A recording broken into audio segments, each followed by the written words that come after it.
I love Banette paired with Tapu Lele. Combining both of these cards with a Mewtwo EX that you slowly build up on your bench to finish off the match, you can completely lock down your opponent and give them no way out, no options. The Banette can completely shut down Pokemon like Charizard EX and other Stage 2 Pokemon trying to build up. They can't do anything. Meanwhile, if they try to build up like a Gueritina on the bench, Tapu Lele is there to snipe built-up Pokemon on the bench. And Mewtwo EX can come in to finish off Darkrai, Gueritina, whoever. Let me show you exactly what this looks like with a couple beautiful matches that show you exactly the game plan of this deck. I'm not kidding y'all, I'm not exaggerating anything. I think this is going to go down as my favorite deck in the game. We're leading off with a Tapu Lele here. We don't have any options, which this is not a great start. We want a little bit more options, but we have Pokeballs in our hands, so we should be able to pretty much get things figured out here. We draw into the Mewtwo. These are basically the three Pokemon we're playing in the deck. Tapu Lele, Mewtwo EX, as well as the Banette, and we managed to draw into everything, so we've got our perfect setup. Meanwhile, on our opponent's end,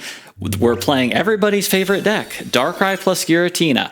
I also have one Guzma in this deck, and the Guzma literally is specifically for this exact situation where a lot of times when you play against Darktina, in just a lot of decks, you know, they're going to throw out a Rocky Helmet or something like that, and suddenly if you've got them locked down with the Banette, you know, you might be in a little bit of trouble. So here we're demonstrating a basically perfect ideal match. Our opponent has both a Darkrai and a Gueritina, basically a perfect start from them, and they're going second. I'd say a little bit of an advantage here, and we've got all of our tools set up as well, leading off with the Tapu Lele, and here we start by sniping the Gueritina, and I just absolutely love this. Also, we've got Rocket Grunts. Rocket Grunts are absolutely insane in this deck, and okay, yes, to be fair, we did get pretty lucky in this match, and we're going to have some luck in some of these matches, but either way, you know, we could have just brought in the Banette either way, and we would have prevented that Darkrai from being able to get up to the 3 energies. Meanwhile, we've got the Tapu Lele on our bench to just keep sniping down that Gueritina. Once the Gueritina's got 3 or 4 energy on it, I mean, this is just absolutely insane damage that you're getting. I love sniping with the Tapu Lele, sniping the Gueritina and Darkrai on the bench, and my opponents, I'm pretty sure they absolutely hate it. I think they just hate playing against this deck in general. And as you can see, okay, yes, we got a lucky Team Rocket Grunt, but either way, our opponent is just completely locked down here. Like, unless they have the leaf to actually retreat, they basically can't do anything, and if they just keep building up the Gueritina on the bench, we just keep sniping it over and over with the Tapu Lele, and we're going to get the guaranteed win on it. We're guaranteed to kill the Gueritina. That's going to get us the 2 points, and then all our opponent's going to have is that Darkrai, which, okay, they can start building it up while we're hitting with the Tapu Lele, but we've got a Mewtwo EX that we can slowly build up, and we can just sit and tank these attacks, okay? Now my opponent is just completely dead because we managed to get another Team Rocket Grunt. But either way, what was our opponent going to do here?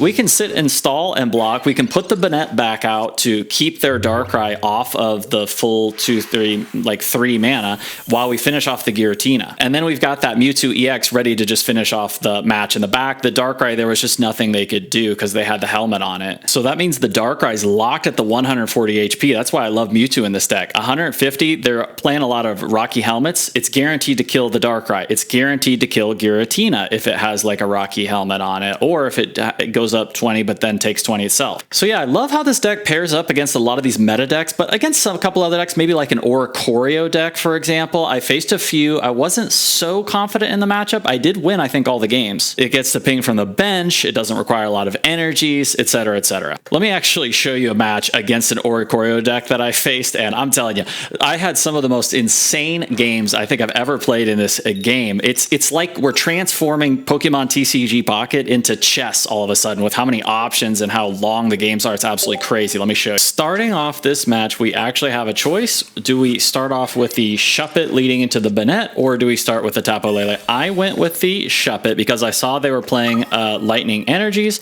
and when I see Lightning Energy, I just pretty much immediately assume we're going to be facing off against an Oricoro right at the start of the match, and that's exactly what happened. And I think the Banette is just a better starter. It can semi-lock down the Oricoro, because the Oricoro, it can still retreat because it's going to be able to get that first energy on it, but it's not going to be able to attack. And so we're correct about the Oricoro. That is how they lead off. We go ahead and lead off with a Banette, common opener. We've got our perfect setup. We've got the Banette out front, locking down their front Pokemon that they started with, keeping it from getting to the 2 energy to attack. It can retreat. They've basically got a perfect opener. So it's pretty much perfect opener versus perfect opener. They're going to go ahead and start building up that Magneton on the bench. And now what do? Do we just keep hammering on the Oricoro, or do we go ahead and put that Tapu Lele in? I went ahead and opted with keeping the Banette going. For me, I feel like there's a little tough decision there, deciding whether to just go ahead and swap in one of the Tapu Leles to start putting the pressure onto that Magnezone on the bench.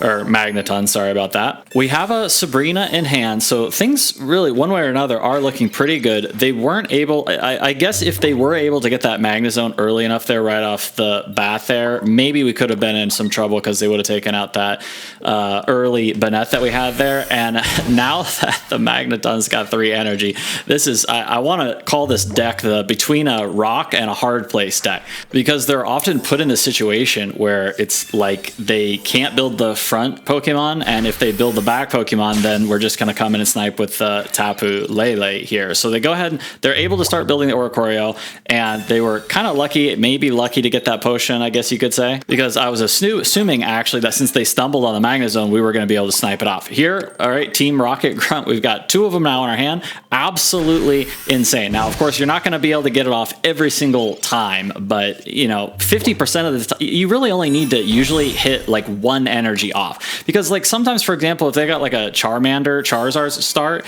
like if you can just strip off that 1 energy, then the Pokemon is completely locked down. Well, I guess even with 1 energy, if it's a Charizard, it's still completely locked down, because if I remember right, the Stoat can't get through. But anyways, so now we strip off everything from the Oricoro. This was amazing. We forced the evolution of the Magnezone for them to be able to actually get something done here, and because of that, their Magnezone now can't attack anymore, because we're coming back in. We're coming back in with the Banette, coming in with absolutely ridiculous. Y'all, what do you think about this match? It's just absolutely insane. Yes, there's some luck in these matches, but hey, there's luck in this game, so it is what it is. So now we've completely stripped the Magnezone down. We've got the Banette. It was already semi-locked down because it couldn't get back to the 3 energy to attack. So even without the Rocket Grunt, I think our opponent was just in absolutely horrible shape in this match just after the first Grunt. But now with that little bit of added extra luck, it's just completely locked down. It can't retreat, it can't attack, it can't do anything. And so if this is, again, this is the rock and the hard place. They can't do anything with the Pokemon in front. It's locked down. So then they're thinking, okay, well, all I can really do is build up the Pokemon on the bench, but if you do that, then I can just come in with a Tapu Lele, snipe off the bench, and the front Pokemon still can't do anything, because still, even once it gets 1 energy on it, it's just not going to do anything. Meanwhile, as all this stuff is going down, we're able to start building that Mewtwo EX on the bench, making it so, you know, it's just going to finish off the game. There's just no way my opponent is possibly going to be able to get out of this. And I love this playstyle also. You know, everybody, to each your own, you can play whatever deck you want to play, but I love this playstyle. Well, since I know that I've got the Magnezone locked down, there's so much like retreating and repositioning. I love this deck, y'all. Don't be surprised if you see me make more videos on this deck. And speaking of which, I have to put it out there. This is a new channel. It really helps me a lot to those of you who subscribe. If you've made it this far, if you like these types of videos, this types of content, if you like high ranked matches, tournament play, I also put tournament videos out, please do consider subscribing, liking the video, etc., etc. So because I knew I had that Magnezone locked down, I brought that Tapu Lele in and actually started hitting down the Shaman. Why did I start hitting down the Shaman? Because I basically knew I can take this out in 2 turns. That's going to give me 1 point. The Magnezone can't escape, so I'm going to come in with the Mewtwo. This was what I was thinking. I'm going to finish it off, come in with the Mewtwo to hit the final 50 damage, and then I've got 4 energy on the Mewtwo plus the Sabrina in my hand. Now, my opponent ended up getting a second Oricoro, meaning, okay, maybe I can't quite do it this way, but again, this is why I just absolutely love this deck. even with the 2 Oricoro, you know, permanent stall that they now have against the Mewtwo, we still just have so many tools and options with all of the cards in our hand. We're gonna be able to retreat the Mewtwo, and then what can we do? We can just lock these guys. So once again, with the Sabrina, here's what happens. They put the 2 energy on the Oricoro. Okay, oh no, now we're dead, right? But now we're gonna have the Sabrina. Once we Sabrina them, if they bring the Magnezone in, it's game over. If they bring the Oricoro in, it's game over, because we're gonna get to bring the Banette in, locking down that Oricoro, and that's exactly what I'm gonna do here to lock the match out completely, shut down the match. There are some weaknesses, you know, with cards like Leaf running around. I just haven't seen a lot of Leaf. If they have the Leaf, it's going to really hurt, because they're able to actually get the retreat cost down, and they are able to retreat.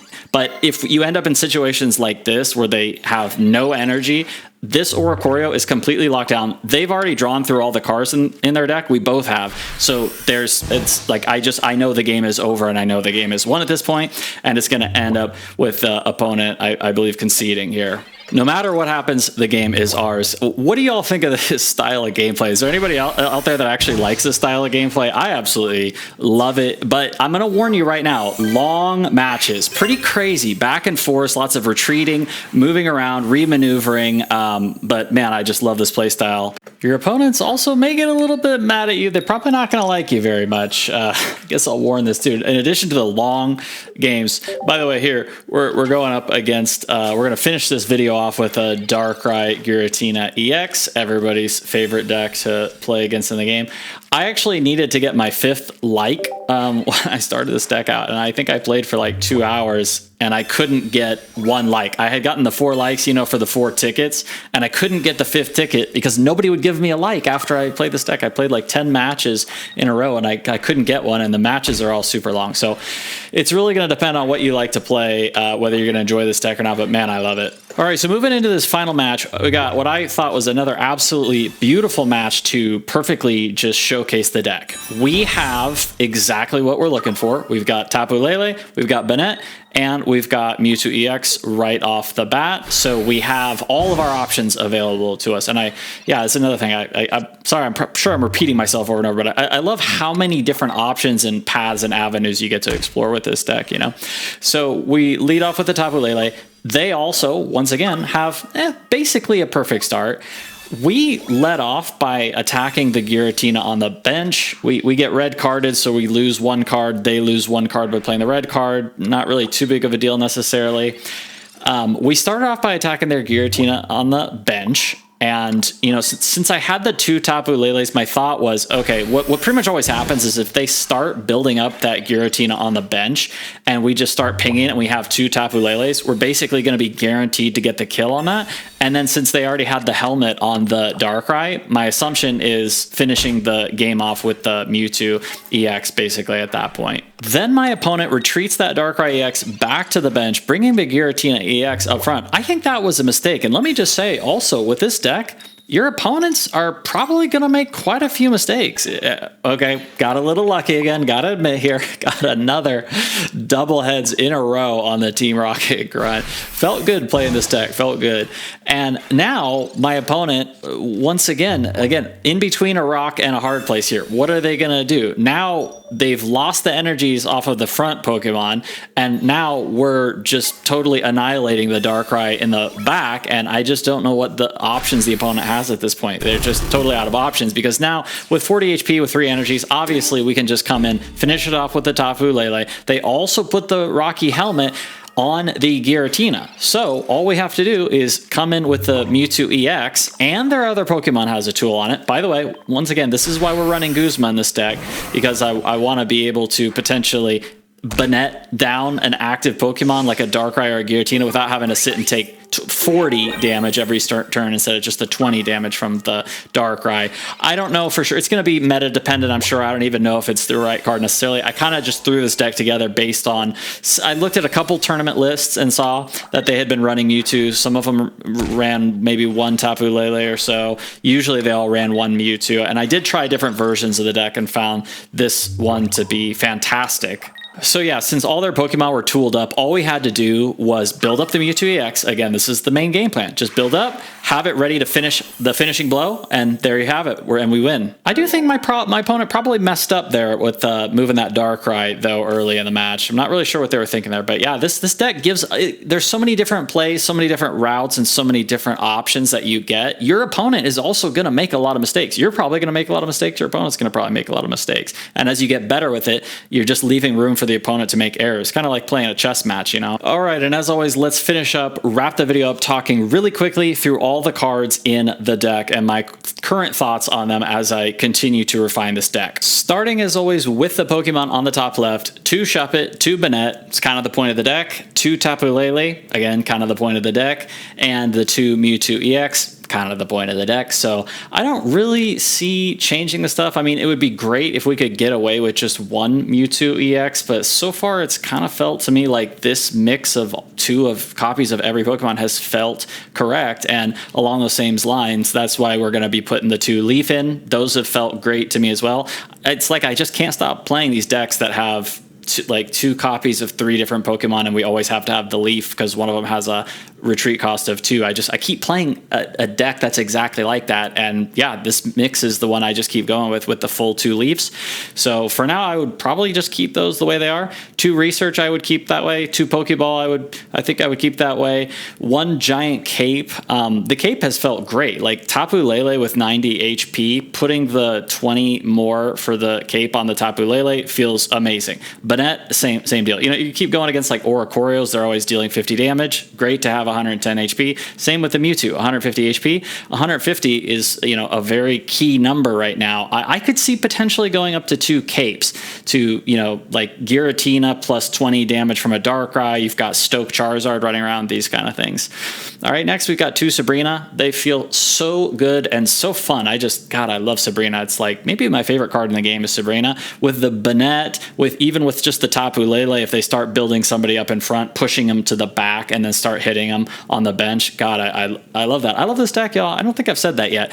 And then 2 Team Rocket Grunt. They have felt absolutely fantastic. Of course, it helps that I've been getting a little lucky with them probably. And then that Guzma, it's going to be probably meta dependent. You know, I put it in there with the idea that the Banette just keeps hitting over and over again against like a spiky helmet or something along those lines, especially against these Darkrai Giratina decks. So it's just going to kind of depend on what you're facing. One card that did feel missing to me over and over again is at least 1 copy of a Cyrus. So I would really like to try to fit that in here somewhere. Maybe the Guzma comes out depending on the meta, or as I keep testing it, I'll find the 1 card that could be swapped out. All right, everybody, those are my thoughts on the deck and the cards. One more quick shout out. It's a brand new channel. It really helps a lot if you subscribe, if you like this kind of content. And if you've made it this far, even more so important to me if you comment on the structure and style of these types of videos, what you want to see, what I can do better to improve these videos. Please let me know in the comments. I'm still reading and responding to all of them, and I'll catch you all in the next video. Thank you to all of the subs. I should be hitting 100 subs right around now, which is absolutely awesome to happen this fast for a brand new channel. So thank you all again. Let me know what you want to see, what I can do better, and see you later in the next video.